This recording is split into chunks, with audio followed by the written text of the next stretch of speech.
నమస్తే. 12 రాశుల వారికి కూడా మే నెలలో ఏ రకంగా ఉండబోతోంది అనేది మనం ఈ వీడియోలో తెలుసుకుందాం. మే నెలలో నేను ఉగాది రాశి ఫలాలు చేసేటప్పుడు మే నెలలో 3 ప్లానెట్స్ యొక్క మేజర్ ట్రాన్సిట్స్ ఉన్నాయని మనం మాట్లాడుకున్నాం, అవునా? అయితే గురు భగవానుడు, రాహు భగవానుడు, కేతు భగవానుడు ఈ ముగ్గురు కూడా మే నెలలో మారుతారు. రాహుకేతులు ఇద్దరు కూడా ప్రతి సంవత్సరంన్నరకి మారుతారండి. గురు భగవానుడు ప్రతి సంవత్సరానికి మారుతూ ఉంటారు. అయితే ఈ 3 ప్లానెట్స్ కూడా శని భగవానుడు 2.5 సంవత్సరాలకు ఒకసారి. సో ఆయన మొన్ననే మారారు, మార్చి 30 మనం చెప్పుకున్నాం అది. ఈ 4 ప్లానెట్స్ కూడా అంటే 4 major planets which have greatest impact on lifes of people. అంటే మిగతా వాళ్ళకి ఇంపాక్ట్ ఉండదా? ఉంటుంది. కానీ అవి చాలా లిమిటెడ్ టైం పీరియడ్కి ఉంటుంది ఆ ఇంపాక్ట్ అనేది. ఈ ఇంపాక్ట్ ఏదైతే ఉందో ఇది మేజర్ టైం పీరియడ్కి ఉంటుంది. ఎందుకని? శని భగవానుడు మారినప్పుడల్లా 2.5 సంవత్సరాలకు మారుతారు. సో మనకి ఏ ఇంపాక్ట్ అయితే వస్తుందో 2.5 సంవత్సరాలు ఇంచుమించు ఒక రకంగా అలాగే ఉంటుందని చెప్పుకోవాలి. గురు భగవానుడు ప్రతి సంవత్సరానికి మారుతారు. గురు భగవానుడు ప్రతి సంవత్సరానికి మారినప్పుడు సంవత్సరాంతం ఆయన భాగ్యస్థానంలో ఉంటే చాలా సంతోషం, సంవత్సరాంతం ఆయన అష్టమంలోనో వ్యయంలోనూ ఉంటాయి. సో ఆ రకంగా రిజల్ట్స్ ఉంటాయి. రాహు భగవానుడు, కేతు భగవానుడు సంవత్సరంన్నరకి మారుతారు. ఈ సంవత్సరంన్నరకే మారే ఈ టైము గురు భగవానుడు, రాహుకేతు భగవానుడు ముగ్గురు కూడా జస్ట్ ఒక 3 days గ్యాప్లో మారుతున్నారు. అందుకని ఈ మే యొక్క రాశి ఫలాలు చాలా చాలా ఇంపార్టెంట్. ఎందుకు?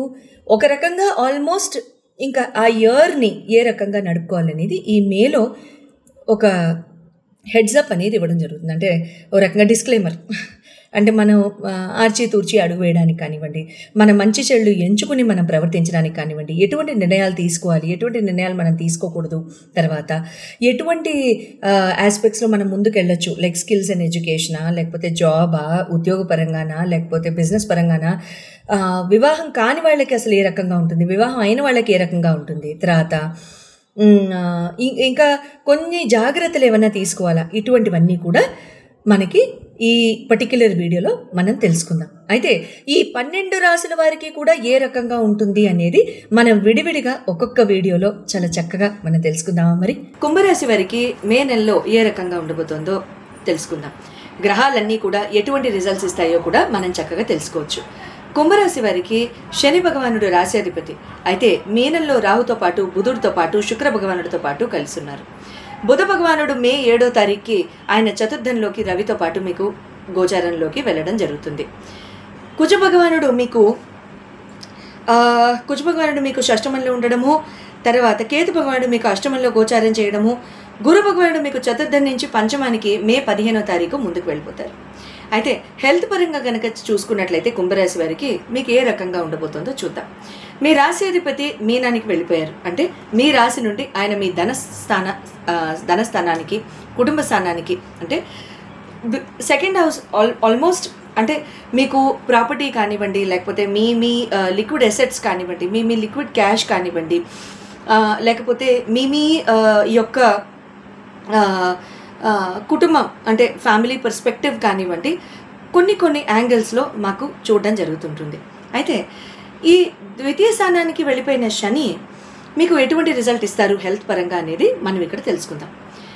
హెల్త్ పరంగా కనుక చూసుకున్నట్లయితే మీకంటే సడన్గా ఫైనాన్షియల్ ఇంక్రీజ్, సడన్గా ఇన్కమ్ ఇంక్రీజ్ ఉండడంతో మీకు ఒక రకంగా మానసిక ధైర్యం అనేది వచ్చేస్తుంది.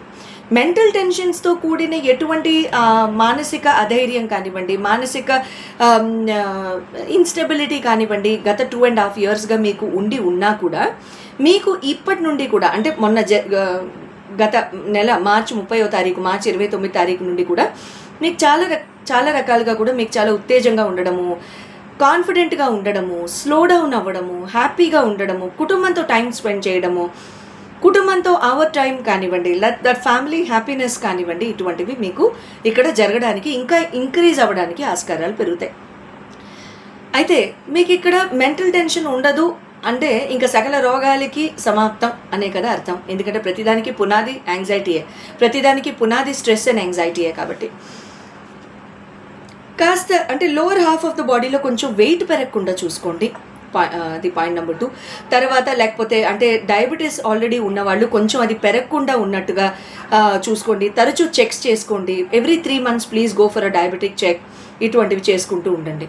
ఓకే, ఎడ్యుకేషన్ పరంగా కనుక చూసుకున్నట్లయితే మీకు 5th లార్డ్ బుధ భగవానుడు మీకు రావుతో పాటు శుక్రుడితో పాటు కలిసి ఉండి మే 7వ తారీఖుకి మీకు రవితో పాటు కలిసి వెళ్ళిపోతారని మనం మాట్లాడుకున్నాం కదా, 3వ స్థానానికి. సో మీకు ఇక్కడ ఏమవుతుందంటే కమ్యూనికేషన్ చాలా బాగుంటుంది. కమ్యూనికేషన్ చేయవలసిన అవసరాలు వస్తాయి. మీరు మీ ఆస్పెక్ట్స్లో అంటే మీ స్కిల్ సెట్ని ప్రదర్శించుకోవడం కానివ్వండి, లేకపోతే మీరు ఎక్కడైనా ఇంటర్వ్యూస్కి వెళ్ళినా, లేకపోతే చదువుకుంటున్నా, ఎగ్జామ్స్కి వెళ్తున్నా, ఓరల్ ఎగ్జామ్స్ ఏమైనా ఉంటున్నా, ఇంటర్వ్యూస్ ఏమైనా ఉన్నా చాలా బ్యూటిఫుల్గా ఫేర్ చేయడం లాంటివి జరుగుతాయి. అది కూడా మే 7వ తారీఖు దాటాలి.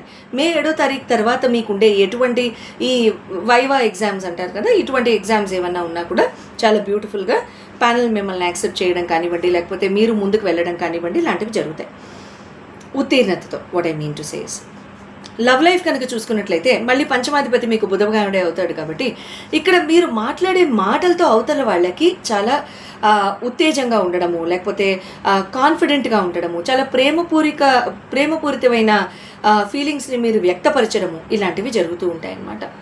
అయితే ఇక్కడ మీ లవ్ లైఫ్ అంటే జస్ట్ ప్రేమ వ్యవహారాల్లో ఉన్నవాళ్ళు మాత్రమే కాకుండా వివాహం అయిన వాళ్ళకు కూడా ఇది వర్తిస్తుంది. కాబట్టి మీ జీవిత భాగస్వాములతో మీరు ఎంత టైం స్పెండ్ చేసి మీరు ఎంత చక్కగా మీరు ఎక్స్ప్రెసివ్గా ఉంటే వాళ్ళకంత బాగుంటుంది అనేది కూడా అర్థం చేసుకోవచ్చు. There is a different angle for the married couples. Marriage house కనుక చూసుకున్నట్లయితే మీకు 7వ లార్డ్ వచ్చేసేసి మీ కుంభం వాళ్ళకి మీకు రవి భగవానుడు అవుతారు కాబట్టి, ఇక రవి భగవానుడు 3వ స్థానంలో ఉన్నారు కాబట్టి ఇక్కడ ఏమవుతుందంటే మీకు కొంచెం అంటే స్పర్ ఆఫ్ ద మూమెంట్లో మీకు యాంగర్ రావడం, మే 15-16 తారీఖుల లోపు ఏమవుతుందంటే ఒక చిన్న ఏదైనా ఇన్సిడెంట్ జరిగితే గబుక్కున యాంగర్ రావడము, లేకపోతే దాన్ని సప్రెస్ చేసుకోవడము, లేకపోతే కొంచెం మొండితనంగా మీరు ప్రవర్తించడం లాంటివి జరుగుతాయి. అలాంటివి వద్దు. ఎంత కూల్గా ఉంటే అంత బాగుంటుందనే ఉద్దేశంతో అవతల వాళ్ళని అర్థం చేసుకుని ముందుకు వెళ్ళడానికే ప్రయత్నించండి. తర్వాత మే 15 దాటిన తర్వాత ఎక్కువ శాతం మీరు ఫ్యామిలీతో ఉండడం కానివ్వండి, ఫ్యామిలీ టైం స్పెండ్ చేయడం కానివ్వండి, ఇలాంటివి జరుగుతూ ఉంటాయి. బాగుంటుంది. మే మంత్ మాత్రం మ్యారీడ్ ఆస్పెక్ట్స్లో కూడా చాలా చాలా బాగుంటుంది. కెరియర్ ప్రాస్పెక్ట్స్కి కనుక వచ్చినట్లయితే 9th house lord and 10th house lord మీకు శుక్ర భగవానుడు కుజ భగవానుడు అవుతారు. శుక్ర భగవానుడికి రాశి పరివర్తన లేదు మే నెలలో, ఆయన శనితో కలిసి ఉంటారు. మే 18 దాటిన తర్వాత మీకు హఠాత్తుగా ఏదైనా బ్యూటిఫుల్ కాంట్రాక్ట్స్ రావడం, చాలా మంచి డీల్స్ రావడము, లేకపోతే ఉద్యోగపరంగా మంచి అంటే మంచి వార్తలు వినడము, లేకపోతే మీకు ఫారిన్ సెటిల్మెంట్స్కి ట్రై చేస్తున్న వాళ్ళు ఎవరికైనా సరే మీకు మంచి ఆస్పెక్ట్స్ అక్కడ కుదరడం లాంటివి జరుగుతూ ఉంటాయి అన్నమాట జూన్ 1st హాఫ్ లోపు. ఇక్కడ ఏమన్నా మీరు మాట్లాడుకోదలుచుకున్నా, లేకపోతే ఏమైనా కనెక్షన్స్ ఏర్పరచుకుని, నెట్వర్కింగ్ ఏర్పరచుకుని అది ముందుకు తీసుకెళ్దాం అనుకున్నా సరే చాలా మంచి జరుగుతూ ఉంటుంది. ఈ టైంలో మీరు వీసాలు ఏమైనా అప్లై చేసుకోవాలనుకున్నా సరే చేసుకోవచ్చండి. 10th హౌస్ కనుక చూసుకున్నట్లయితే మీకు ఎంప్లాయ్మెంట్ బిజినెస్ పరంగా కనుక చూసుకుని మీరు ముందుకు వెళ్తున్నట్లయితే మీకు కుజ భగవానుడు మీకు ఆయన షష్టమంలోనే ఉన్నారు కాబట్టి జూన్ 18 వరకు ఆల్మోస్ట్ అక్కడే ఉంటారు కాబట్టి ఇక్కడ ఏమవుతుందంటే మీకు అక్కడ మీకు ఎందుకు ఇక్కడ లోపిస్తుంది, లేకపోతే ఇంకేదైనా బెటర్ చేయొచ్చా, జరుగుతున్న దానికంటే ఇంకేదైనా బెటర్గా మనం చేసి ముందుకు వెళ్ళొచ్చా, లేకపోతే రుణాలు ఏమన్నా ఉంటే అవి హఠాత్తుగా క్లియర్ అయిపోవడము, కోర్టు కేసుల్లో ఏమైనా ఉన్నా సరే అవి మీకు బయటికి రావడము, లేకపోతే ఏమైనా తగాదాలు ఎవరితో ఉన్నా సరే అవన్నీ సెటిల్ అయిపోవడము లాంటివి జరుగుతూ ఉంటాయి. మీరు హనుమాన్ చాలీసా ప్రతిరోజు 2 సార్లు చదవండి.